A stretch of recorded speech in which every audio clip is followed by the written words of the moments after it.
বাংলার Luther king দেশে ফিরে কইছিল, I have a plan. Luther king আমি নাম দেই নাই, আপনারা উত্তেজিত হবেন না। আপনাকে প্রিয় মিডিয়া দিছে, আমারে না ওদের ধরেন। তো এই প্রসঙ্গে পদ্মা নদীর মাঝির একটা দৃশ্যের কথা মনে পড়লো, আমারে না ওদের ধরেন। রাইসুল ইসলাম আসাদ কুবের মাঝি কপিলারে ধরিছে, পুকুরে জ্যাপটে ধরিছে আর কি। তা কপিলার হাত থেকে ছুটে গেছে কলস, কপিলা পানি আনতে গেছিল। তো কপিলা কইতেছে, আমারে ধরো কেন, কলস ধরো। তো দেখেন কেদা দিমু তরে তুই রং নাই কেদা দিবার স্যার দিবা না দিবা না মাঝি, দিবা না কইলাম। কি করলে এটা? ধরো মাঝি, কলস ধরো।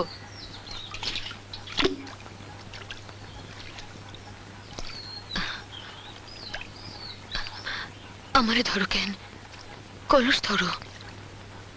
তো তারেক রহমানকে বাংলার লুথার কিং দেখলে মানব জমিনের মতি বাইরে ধরবেন, হামাক না। যাই হোক, এখন একে একে প্ল্যান বেড়া হইতেছে। বিএনপি মেলা টাকা পয়সা খরচা করে প্ল্যান করিচ্ছে। আমরা প্রত্যেকটা প্ল্যান বিশ্লেষণ করে দেখবো, আর দেখবো আসলে এই প্ল্যান কেঙ্কা তারেক রহমানের দলের লোকেরা প্ল্যান করবার পারে কিনা। প্রথমে এটা স্বাস্থ্য নিয়ে প্ল্যান দেখি। বিএনপি কইতেছে তারা ক্ষমতা নেওয়ার প্রথম 180 দিনে কি করবি, কোনো বানানো কথা না, তাদের কথাই, তাদের তৈরি ভিডিওই দেখি, আসেন দেখি। বিএনপি জনগণের ভোটে নির্বাচিত হলে প্রথম 180 দিনের মধ্যেই চালু করবে United national health care solution. এটি একটি এআই নির্ভর ডিজিটাল হেলথ রেকর্ড সিস্টেম, যা নাগরিক স্বাস্থ্যসেবার কাঠামোকে আধুনিক করবে। সবার জন্য স্বাস্থ্য নিশ্চিত করতে নাগরিকদের জন্মকাল থেকেই চিকিৎসা ও স্বাস্থ্য তথ্য প্রযুক্তিগতভাবে সংরক্ষণ করা হবে। এতে শহরে কিংবা গ্রামে যে কোনো সময়ে হাসপাতালে গিয়ে দ্রুত চিকিৎসা পাওয়ার পথ সহজ হবে। United national health care solution হবে রোগী, পরিবার ও চিকিৎসকদের জন্য সমন্বিত প্রযুক্তিগত স্বাস্থ্য সুরক্ষার ভিত্তি। দেখেছেন, তারা কইতেছে BNP United national health care solution দিবি। ইংরেজি যেহেতু কইছে, ঠিকই কইছে, তাই না? এটা এটা এআই, এআই মানে আর্টিফিশিয়াল ইন্টেলিজেন্স, মানে কৃত্রিম বুদ্ধিমত্তা। মানে আমাদের বুদ্ধি চলে না আর কি, আর্টিফিশিয়াল লাগে আর কি। এই যে এআই নির্ভর ডিজিটাল হেলথ রেকর্ড সিস্টেম, যা নাগরিক স্বাস্থ্যসেবা কাঠামোকে আধুনিক করবে। সবার জন্য স্বাস্থ্য নিশ্চিত করতে নাগরিকদের জন্মকাল থেকেই চিকিৎসা, নাগরিক তথ্য প্রযুক্তিগতভাবে সংরক্ষণ করা হবে। এতে শহরে বা গ্রামে হাসপাতালে দ্রুত চিকিৎসা পাওয়ার পথ সহজ হবে। রোগী, পরিবার এবং চিকিৎসকদের জন্য সমন্বিত প্রযুক্তিগত স্বাস্থ্য সুরক্ষার ভিত্তি হবে এইটা। বুঝি চাও, ওই ইংরেজি বাংলা মিলে এত কঠিন করে কইছে, হাঙ্গারের মতো মুখশুক্ষের জন্য এটা বোঝা মুশকিলই আছে। যাই হোক, এটাই ছিল ওই ভিডিওতে, তাই না? আপনি তো দেখলেন। তো আপনি গুগল করে বা নেট সার্চ করে অতিরিক্ত তথ্য পাইবেন না, তাই এটুকু নিয়ে মূল্যায়ন করি আপাতত। আমরা এটা ধরেই নিতে পারি বিএনপির মধ্যে থাকা বেস্ট ব্রেন গুলো, মালগুলা এটা বানাইছে। আমি শিওর কয়েকজন পিএইচডি টিএইচডি মিলে বৈশা করেছে এটা, আমি চিনি কাউরে কাউরে। যাই হোক, তো সেই বেস্ট ব্রেন কেমন মাল পয়দা করে আসেন দেখি। তো প্রথম কথা, এই যে এটা কইছে, এটা কি বিএনপি পারবি 180 দিনে করতে? পারবি না, অসম্ভব, অসম্ভব। ওই যদি 180 দিনে এটা করবার পারে, কান কেটে কুত্তা খেলাম আমি। 6 মাসে ম্যাক্সিমাম যেটা করতে পারে, একটা পাইলট ডিজাইন করতে পারে, এটা সীমিত ট্রায়াল পর্যন্ত যাইতে পারে, তাও এটা করা সম্ভব হবে না কয়েকটা কারণে। পূর্ণ সিস্টেম তো করবারই পারবে না কয়েকটা কারণে। এই প্রস্তাবটা কিন্তু বিশাল বড়। এই প্রস্তাবের মানে হইল দেশের প্রত্যেকটা নাগরিকের জন্ম থেকে মৃত্যু পর্যন্ত চিকিৎসার ইতিহাস, নাগরিক তথ্য, হাসপাতাল, ডাক্তার এবং পরিবার সবাই এক প্ল্যাটফর্মে দেখতে পারবে, এবং আর্টিফিশিয়াল ইন্টেলিজেন্সের সিদ্ধান্ত নেওয়ার ক্ষেত্রে সহায়তা করবে। এটা শুধু সফটওয়্যার না, এটা রাষ্ট্রের হেলথ, সিভিল ডেটার একটা একীভূত সিস্টেম। 6 মাসে কেন সম্ভব না? বাস্তব কারণে। এটা আসেন বুঝে দেখি। এক, আইন ছাড়া ডেটা রাখা যায় না। এমন সিস্টেম চালাইতে হইলে আগে ডেটা প্রাইভেসি আইন লাগবে, কার তথ্য কে দেখবে, এটা স্পষ্ট আইন দরকার।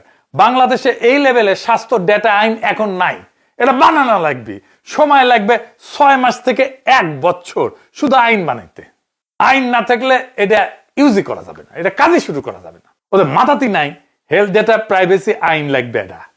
এন্ড কইতে পারেন যে আপনি তো দাদা আগের এপিসোডে কইছেন অধ্যাদেশ বানায় আমরা কাজ শুরু করব, আইন পরে করে নিব। হ্যাঁ, এটা একটা সলিউশন হইতে পারে, তাই না? আপনি তো কইছেন সংসদ পাশ হওয়ার আগে অধ্যাদেশ বানায় কাজ করা যাইতে পারে। হ্যাঁ, তাই কইছেন না? হ্যাঁ, ওটা তো এখন নিজের চক্করে পড়ে গেছেন, তাই না? জি না, হ্যাঁ, জি না। কারণ হইতেছে অধ্যাদেশ তো স্থায়ী না, সংসদে পাশ না হইলে বাতিল হয়ে যেতে পারে, সরকার বদলাইলে বাতিল হয়ে যেতে পারে, আদালতে চ্যালেঞ্জ হইলে বাতিল হয়ে যেতে পারে। কিন্তু আপনি যদি এই অধ্যাদেশের উপরে ভর করে নাগরিকের স্বাস্থ্য ডেটা নেন, শিশুদের জন্মকালীন ডেটা নেন, তাইলে তো ডেটা থেকে যাবে, কিন্তু আইন থাকবে না। এটাই সবচেয়ে বড় বিপদ। স্বাস্থ্য ডেটা রোল ব্যাক করা যায় না, মানে কলার মতো এটা ছুলে ফেললে আর বুঝে দেওয়া যায় না, বুঝছাও? একবার যদি বলা হয় যে ডেটা জমা দেন, তারপর অধ্যাদেশ বাতিল হয়ে গেল, তো ডেটা কি মুছে যাবে? আর ডেটা কি ওই জায়গায় থাকে? কতজন নেয় না উডি থেকে? আপনি কাউরে যদি ছবি পাঠান, এরা ভালোবেসে যদি কাউরে ছবি পেটে দেন ইনবক্সে, ওই ছবি কি ওই রাখে? ওই কতজনের ফরওয়ার্ড করে আপনি দেখেন। তো সেই জন্যেই আপনি যেটা দিবেন ওইটি ডেটা, ওই ডেটা থেকে যাবে। কলা একবার ছুলে গেলে আর পরে যেমন বুঝাই দেওয়া যায় না, সেরকম ডেটা একবার নিয়ে ফেললে আপনি নিয়ে ফেলেছেন। এই কারণেই উন্নত দেশগুলোতে স্বাস্থ্য ডেটা আইন আগে সংসদে পাশ হবে, তারপরে কাজ শুরু হবে, তার আগে না। তাই এইটা 6 মাসের আগে শুরুই করতে পারবে না, প্রথমে 100 দিনে শেষ করবি কেমন করে? মানে কি অবস্থা! আর কি হাসপাতালের তো অবস্থা কি? এটা তো কাগজে চলে, তাই না? গ্রামে উপজেলা অধিকাংশ হাসপাতালে এখন কাগজে প্রেসক্রিপশন, কম্পিউটার থাকলো ভাঙা, বিদ্যুতের সাপ্লাই নাই, ইন্টারনেট এআই তো দূরের কথা, ডিজিটাল রেকর্ড রাখার লোকই নাই। আর এআই তো পরে, আগে ডেটা লাগে, তারপরে এআই। এআই কাজ করে পুরনো পরিষ্কার স্ট্যান্ডার্ড ডেটার উপরে। বাংলাদেশের ডেটা এখন ফ্র্যাগমেন্টেড, বিভিন্ন জায়গায় ছড়ে ছিটে আছে। আপনার আপনার বাংলাদেশের মানুষের তথ্য তো এক জায়গায় নাই, মেলা জায়গায় ছড়ে ছিটে আছে। তারপরে ফাঁকা আছে, অনেক জায়গায় ডেটা ফিল্ড পূরণ করার নাই। এটা পূরণ করে এটা ঠিকঠাক মতো ডেটা ফিল্ড করতে এটার জন্য 2 বছরের মতো কমপক্ষে সময় লাগবে। আবার ধরেন এআই কিভাবে কাজ করবে এটাও কিন্তু বলে নাই। কি করবে? এটা শুধু সিদ্ধান্ত নেবে নাকি সহায়তা দেবে? এটা কি ডাক্তারকে বাইপাস করে কোনো সিদ্ধান্ত দেবে? এআই বললে তো মানুষ ভয় পায়। এই ভয় দূর করার জন্য পলিসি দরকার। এই পুরা ডাক্তার, নার্স, স্বাস্থ্যকর্মী সবাইকে ট্রেনিং দিতে হবে না এই সিস্টেমে? ট্রেনিং দিতে সময় লাগবে না? আচ্ছা, টাকা আসবে কোত্থেকে? বাস্তবায়ন হবে কতদিনে? এ তো হাজার হাজার কোটি টাকার একটা প্রকল্প। তো হাজার হাজার কোটি টাকার প্রকল্প আপনার তাহলে টেন্ডার করতে হবে, আপনার তাকে প্রকল্প বানাইতে হবে, বাজেট পাস করতে হবে, টেন্ডার দিতে হবে, আপনার ভেন্ডার সিলেকশন করতে হবে। এটা ছাড়াও আর সাইবার সিকিউরিটি আছে, আপনি ডেটা রাখতেছেন, এটা সিকিউর করতে হবে। তো এটা যেন হ্যাক হয়ে না যায়। তো টাকাটা কোত্থেকে আসবে? রাষ্ট্র দিবে না বিদেশি সাহায্য? ট্যাক্স বাড়বে এটার জন্য আমার, এগুলো বলা লাগবে না? আর এটা বাস্তবায়ন করবে কে? স্বাস্থ্য মন্ত্রণালয়, নতুন অথরিটি, বেসরকারি কোম্পানি, না বিদেশি ভেন্ডার? কে করবি? মানে এগুলো শুনলে মানুষে মনে করবে না জানি কি জিনিস করিচ্ছে। উরে বাবা, এই স্বপ্ন দেখানো। স্বপ্ন খারাপ না, কিন্তু স্বপ্ন দেখাতে যে স্বপ্ন দোষ হয়ে গেলে খারাপ। শুধু কি তাই, সবচেয়ে বড় সমস্যা হইতেছে নাগরিকের ডেটা নিয়ে রাখাটা। এইটা এখন দুনিয়াতে একটা বড় সমস্যা করে, মানে এটা করে নজরদারি করে মানুষের উপরে। অনেক সমস্যা, এটা আমি আজকে আর ডিটেইল বললাম না, মানে আমি একটা এক্সাম্পল দিই। এরকম করতে পারে রাষ্ট্র, এরকম করে, কিন্তু এরকম করতে পারে যে যার ডায়াবেটিস আছে তার চাকরি হবে না। এআই এরকম করে, কার পিছে রাষ্ট্রে বেশি খরচাপাতি হচ্ছে এগুলো দেখে। এই ডেটা নিয়ে সব ডেটা নিয়ে এটা রাষ্ট্র আর নাগরিকের যে সম্পর্কের কাঠামো, এটা বদল হয়ে যায়। কারোর সাথে আলাপ করে না করে, নাগরিকের সাথে কথা না বলে এটা প্ল্যান দিয়ে ফেলছে পিএইচডি বসে। এটা হয় কোনোদিন? এআই নিয়ে ব্যাখ্যা করা হয়নি। এটাকে রোগ নির্ণয়ে সাহায্য করবে? যদি রোগ নির্ণয়ে সাহায্য করে, যদি ভুল করে, তাহলে লায়াবিলিটি কার? দায়িত্ব কার? ভুল সাজেশন যদি দেয়, দায় কার? ডাক্তারের না রাষ্ট্রের না এআই এর? কার বিরুদ্ধে নাগরিক আপিল করবে? এআই এখানে টেকনোলজি না, একটা ম্যাজিক শব্দ হিসেবে ব্যবহার করেছে। মানুষ যেন শুনে ভাবে না জানি কি জিনিস। এটা পলিসির ভাষা না, এটা সেলসম্যানের ভাষা। বিক্রি করতে আসছে, সেলসম্যানগিরি করতে আসছে। সবচেয়ে বিপজ্জনক দিক হচ্ছে ডেটা সিকিউরিটি নিয়ে কোনো কথা বলেনি। বাংলাদেশে তো জাতীয় পরিচয়পত্রের ডেটা লিক হয় না, পাসপোর্টের ডেটা লিক হয় না, সরকারি সার্ভার নিরাপদ, মাঝে মাঝে হ্যাক হয় না। এই অবস্থায় নাগরিকের রোগ, মানসিক স্বাস্থ্য, পারিবারিক ইতিহাস এক জায়গায় রাখার কথা বলা মানে রাষ্ট্রীয় স্কেলে ডেটা বিপর্যয়ের একটা রেসিপি লিখতেছে। এটা শুধু অবাস্তব না, এটা বিপজ্জনক। রাষ্ট্র চালানো স্টার্ট আপ পিস না, এটা বিজনেস না।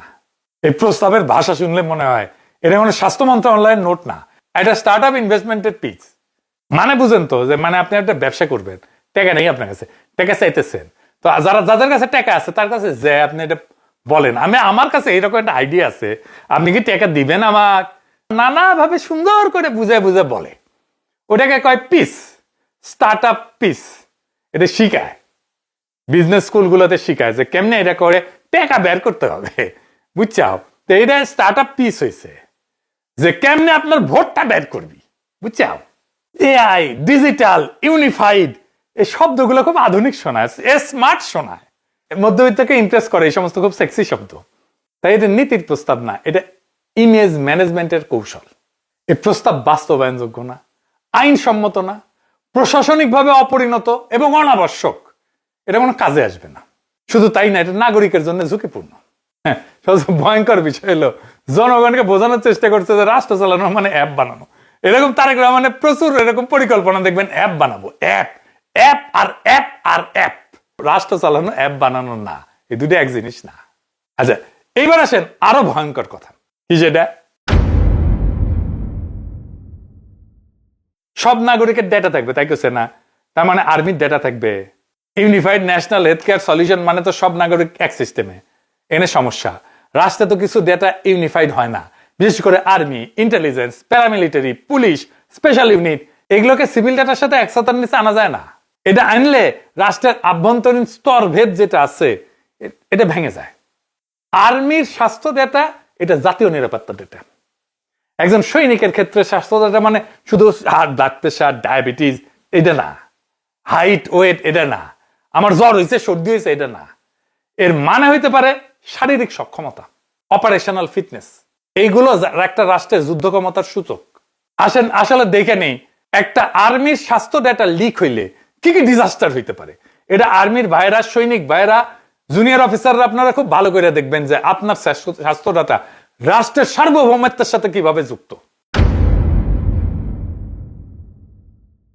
সৈনিকের শারীরিক সক্ষমতা এটা হচ্ছে একটা সাইলেন্ট ফিজিক্যাল ইন্ডিকেটর। এগুলো সরাসরি যুদ্ধের কথা বলে না, কিন্তু যুদ্ধ সক্ষমতা বোঝায়। ধরেন বডি মাস ইন্ডেক্স, মানে তার কি স্থূলতা আছে, শরীরে কি বেশি চর্বি আছে। তার যদি বেশি চর্বি আলা সৈনিক বেশি থাকে, তার মানে সেনাবাহিনীর ফিটনেস স্ট্যান্ডার্ড ঢিলা হয়ে যাইতেছে। হার্টের রোগ, শ্বাস প্রশ্বাসের রোগ, লাং ফাংশন, এটা দেখে বোঝা যায় যে অনেক উঁচুতে উঠে অপারেশন করতে পারবে, পাহাড়ে উঠে দীর্ঘ অপারেশনে টিকে থাকতে পারবে। ক্রনিক ফ্যাটিক সিনড্রোম বলে একটা রোগ আছে, এটা যদি থাকে তাহলে ওই সেনাকে, ওই সৈন্যকে দীর্ঘমেয়াদে মোতায়েন করা যাবে না। স্লিপ ডিসঅর্ডার যদি থাকে, ঘুমের যদি সমস্যা থাকে, তাহলে নাইট অপারেশনে তাকে দেওয়া যাবে না, অ্যালার্টনেস লেভেল কমে যাবে। তারপরে রোগ ভিত্তিক যুদ্ধ ক্ষমতার সূচক তো আছেই, এগুলো দিয়ে পুরা বাহিনীর এটার শক্তি কেমন, কতদিন ধরে দম ধরে রাখতে পারবে, এটা বোঝা যায়। যেমন ডায়াবেটিস, প্রি ডায়াবেটিসের হার কেমন, হাইপার টেনশন কেমন, যদি অ্যাজমা থাকে, রেসপিরেটরি ইলনেস থাকে, তাহলে সাডেন এক্সারশন মানে হঠাৎ করে দৌড় দেওয়া, কমব্যাট স্ট্রেস যেটা, এইটাতে টলারেন্স তার কম থাকবে। ধোয়া, গ্যাস, পাহাড়ি যুদ্ধে এখানে যে সে ভালো করে যুদ্ধ করতে পারবে না। যদি মানসিক বা স্নায়বিক কোনো রোগ থাকে, এটা ভয়ঙ্কর, কারণ মনোবল এবং সিদ্ধান্তকে প্রভাবিত করে। ডিপ্রেশন আছে কিনা, অ্যাংজাইটি আছে কিনা। যুদ্ধকালে যদি সিদ্ধান্তহীনতা থাকে, বাহিনীর যদি চাপ সহ্য করার ক্ষমতা থাকে দুর্বল থাকে, তাহলে সে তার রাগ, ক্ষোভ এগুলো ম্যানেজ করতে পারে না ঠিক মতো, সিভিলিয়ান হার্ম করে ফেলবে, ডিসিপ্লিন ব্রেক করে ফেলবে এবং আত্মহত্যার ঝুঁকি থাকবে। তারপরে ওই বাহিনীর আমার ইনজুরি প্যাটার্ন কি, কোথায় মূলত ইনজুরি হয়, একক ইনজুরি না, প্যাটার্নটা বিপজ্জনক।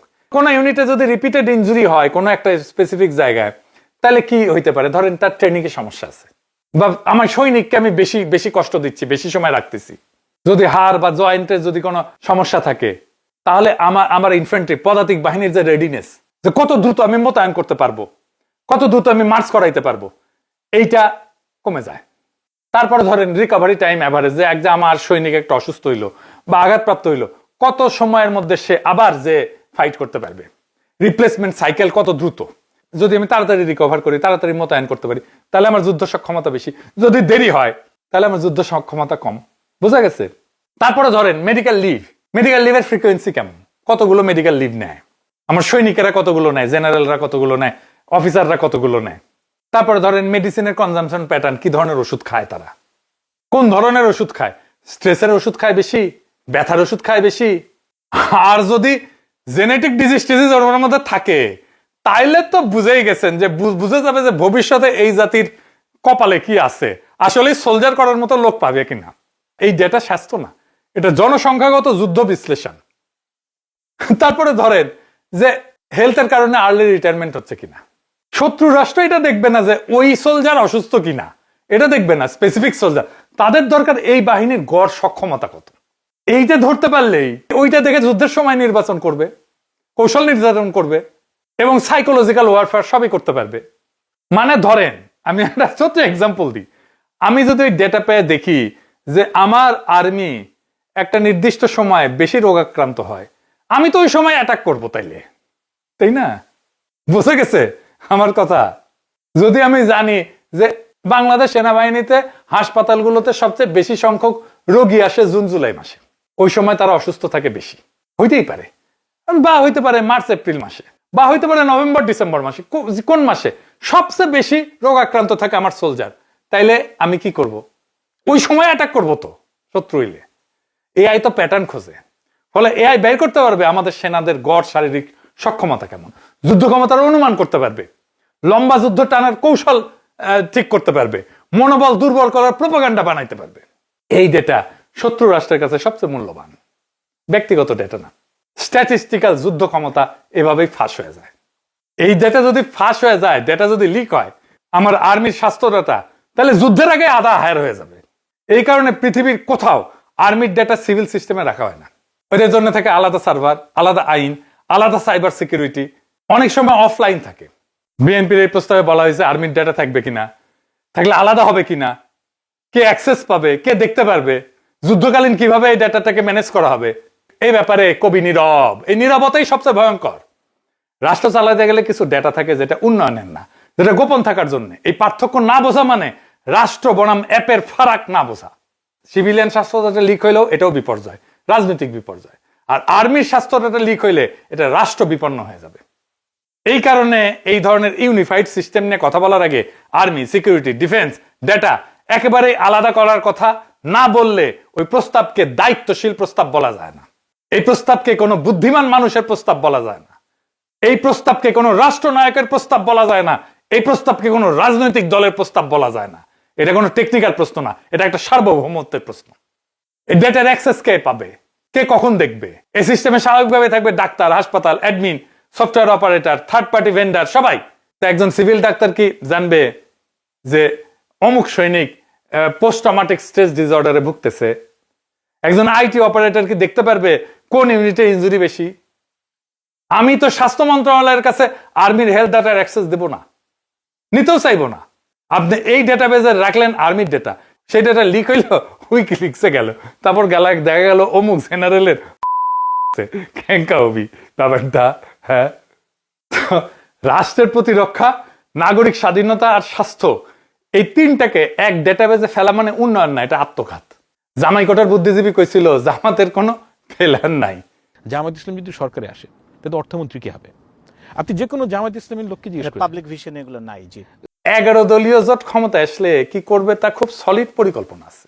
বিএনপির প্রত্যেকটা পরিকল্পনা ত্রুটিপূর্ণ, অনাবশ্যক, মাথামোটাদের মাথা থেকে বাড়াইছে।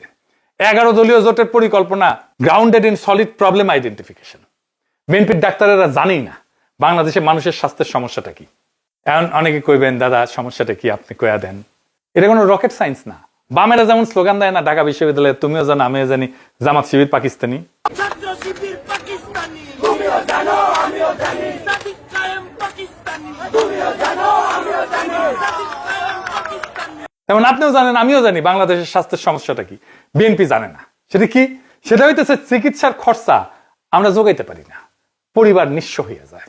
আমাদের এই নিঃস্বকরণ ঠেকাইতে হবে, এটাই স্বাস্থ্যের 1 নাম্বার প্রবলেম। কিভাবে? বাংলাদেশে ফ্রি স্বাস্থ্যসেবা নিশ্চিত করতে হবে। প্রথমে করতে হবে দরিদ্র মানুষদের জন্য সম্পূর্ণভাবে ফ্রি প্রাইমারি স্বাস্থ্যসেবা, জরুরি স্বাস্থ্যসেবা, মা এবং শিশুর স্বাস্থ্যসেবা, সার্জারি, প্রয়োজনীয় ওষুধ, ডায়াগনোসিস সব ফ্রিতে দিতে হবে। কাদেরকে? যাদের পারিবারিক মাসিক আয় আমার হিসাবে 30,000 টাকার নিচে। কেন 30,000? কারণ হইতেছে বিশ্ব ব্যাংকের আপার পভার্টি লাইন হইতেছে 2025 সালে প্রতি ব্যক্তি মাসিক আয় 3,832 টাকা। তো বাংলাদেশে গড়ে যদি 4 থেকে 5 জন পরিবারের সদস্য হয়, তাহলে আন্ডার পভার্টি হাউস হোল্ড, মানে দারিদ্র সীমার নিচে যে বাসাগুলা, এটাতে মোটামুটি 15 থেকে 20,000 টাকার আশেপাশে তার আয় পড়ে, পারিবারিক আয়। কিন্তু স্বাস্থ্য খরচের ধাক্কা লাগে যারা অত দরিদ্র না কিন্তু দরিদ্র, তাদের উপরও দারিদ্র সীমার একটু উপরে। তাই এইটা 1.5 থেকে 2 গুণ যদি ধরি, 25 থেকে 35,000-এর মধ্যে একটা যৌক্তিক একটা জায়গায় আসে। আর বাস্তবে শ্রম বাজারেও যেমন গার্মেন্টসের ন্যূনতম মজুরি তো 12,500 টাকা, 2 জন উপার্জনকারী হইলেও অনেকের ঘরে 25,000 টাকার মতো আসে। এরপরে কি আংশিক সাবসিডাইজ, যাদের 30,000 থেকে 60,000 টাকা যাদের আয়, তাদের ডাক্তার দেখানো, সার্জারি, ডায়াগনস্টিক, এগুলো সবই ফ্রি। ওষুধে সামান্য টাকা দিতে হবে, ধরেন 30 থেকে 40% টাকা দিতে হবে ওষুধের দামে। কিন্তু ধরেন ক্যান্সার যদি হয়, ডায়ালাইসিস হয়, হার্টের মতো যদি বড় রোগ হয়, এইটা আলাদা, পুরা কেস ফ্রি। আর এরপরে যারা আছে তাদেরকে ইন্স্যুরেন্স ভিত্তিক, সরকারও কিছু দেবে, আপনিও কিছু দেবেন, যেহেতু আপনি আয় করতেছেন। এইভাবে পুরো সিস্টেমটাকে সাজাইতে হবে। এটা করতে 5 বছরের মতো লাগে, কিন্তু একদম দরিদ্র যারা, তাদেরটা করতে 2 বছরের মধ্যে এটা কমপ্লিট করে ফেলা যায়। প্রথম 30,000 যাদের পারিবারিক আয়, প্রফেসর ইউনূসের সরকার এটা চালু করে দিয়ে যেতে পারতো, কিছুই করলো না, খালি বসে বসে আকাম করে। দুটা আছে স্বাস্থ্য মন্ত্রণালয়ের উপদেষ্টার বিশেষ সহকারী, দুটা বুঝে না কিছু, ভাব দেখায়, বুঝে উল্টে ফেলিছে। 295টা অত্যাবশ্যকীয় ওষুধের দাম নির্ধারণ করে দিবে নাকি সরকার, এটা নাকি এটা তাদের বড় কাজ। হ্যাঁ, উড়ি খুশরু ভাই আছে, বাম রাজনীতি করতে, তো কমিউনিস্ট মাথার বুদ্ধি হয়েছে, সব জায়গাতে আগাম করে খালি। এটা নাকি যুগান্তকারী একটা সিদ্ধান্ত হয়েছে, ওষুধের দাম কমে দিবে। বাপরে, কমিউনিস্ট কুরকুরানি, আরে কুরকুরানি যখন উঠে তখন আর তার কিছু মনে থাকে না। এগুলো মাথার মধ্যে গোবরও নাই, থাকলে সার হইতো, তাও হবে না। বুঝায় বলি, ধরেন আপনার একটা চায়ের দোকান আছে, আপনি 10 টাকা দিয়ে 1 কাপ চা বেচেন। এখন চেয়ারম্যান এসে কইলো, না না, তুমি 1 কাপ চা 5 টাকায় বেচবা, ঠিক আছে? আপনি কি করবেন তখন? আপনি চা বেচা বন্ধ করে দিবেন, চা বেচা বন্ধ করে কফি বেচা শুরু করবেন, তাই তো? ক্যাপিটালিজম এভাবে ফাংশন করে। নয়তো আপনি 1 কাপ চায়ের পাতায় 2 কাপ চা বানাইবেন, দুধ কম দিবেন, চিনির বদলে স্যাকারিন দিবেন, তাই না? বলেন, এটা তো নিয়ম। ওই একই কাজ হবে ওষুধের ক্ষেত্রে। 295টা ওষুধের ক্ষেত্রে বেশিরভাগ ক্ষেত্রে ওষুধগুলা বানাবেই না কোম্পানিগুলা। তা আমি দাম দিয়ে কি করব? আমি দাম এটার ফিক্স করে করবোটা কি? ওষুধ কোম্পানি বানাবে না। হাজার হাজার ওষুধ আছে বানানোর মতো। এটা আবার উপদেষ্টা পরিষদ অনুমোদনও দিচ্ছে। কেমন ভালসু না এটা, দেখেছেন? ডিগ্রির ভারে মাথা তুলবার পারে না, এটা এত ডিগ্রি, ডিগ্রির উপরে ডিগ্রি, তার উপরে ডিগ্রি, কিন্তু কামের বেলায় লবডঙ্গা। এতগুলো উপদেষ্টার মাথায় আসে না যে এটা তো হুদা কামে করতেছি। এরা না বুঝে রাষ্ট্র, না বুঝে মার্কেট, না বুঝে ইকোনমি, না বুঝে জনকল্যাণ। এই স্ট্যান্ডার্ডে ঠিকই আছে। বিএনপির 180 দিনের এই যে এই ইনকা 11 চুজ ধরাই দিচ্ছে, এটা ঠিকই আছে ওই স্ট্যান্ডার্ডে। ইনকাই চালাবি আর কি। এই এখন প্রফেসর সরকার ইনকা চালাচ্ছে, ইনকাই চালাবে বিএনপি। তো সৈনিক ভাইরা, আপনাদের একটা কথা বলি, দেখেছেন তো আপনাদের জেনারেলা এই বিএনপির ক্ষমতা টানার জন্য দিওয়ানা হয়ে গেছে। শুনেছি ইলেকশন নাকি সিস্টেম করবি, ইন্ডিয়ার সাথে নাকি কথাবার্তা পাকা হয়ে গেছে, আপনাদেরকে দিয়েই নাকি সিস্টেমটা করাবি আর কি, বুঝছাও? ওই 2008 সালের ইলেকশনের মতো, 111 ইলেকশনের মতো। আপনারা জানেন কি করা লাগবে, আপনাদের কয়েদাও লাগবে না। 2024-এর 5ই আগস্ট কয়েদাও লাগেনি কাউরে। আপনারা নিজের বিবেকে কাজ করেছেন। বাংলাদেশে একটা ইনসাফের বাংলাদেশ, একটা ইনসাফের রাষ্ট্র যদি চান, তাহলে এই নির্বাচন যেন অবাধ নিরপেক্ষ হয়, সেটা আপনাদের উপরে নির্ভর করবে। কোনো চাপ বা প্রলোভনের কাছে মাথা নত করবেন না। দেশবাসী আপনাদের উপরে ভরসা করে আছে, এবং আমি জানি আপনারা দেশবাসীকে হতাশ করবেন না, কারণ আপনারাও সেই দরিদ্র মানুষেরই সন্তান যাদের জন্য আমরা কথা বলি। আসেন আমরা আগামী নির্বাচন অবাধ নিরপেক্ষ করে ইনসাফের বাংলাদেশ কায়েম করি, বাংলাদেশকে আবার আজাদ করি। ইনকিলাব জিন্দাবাদ।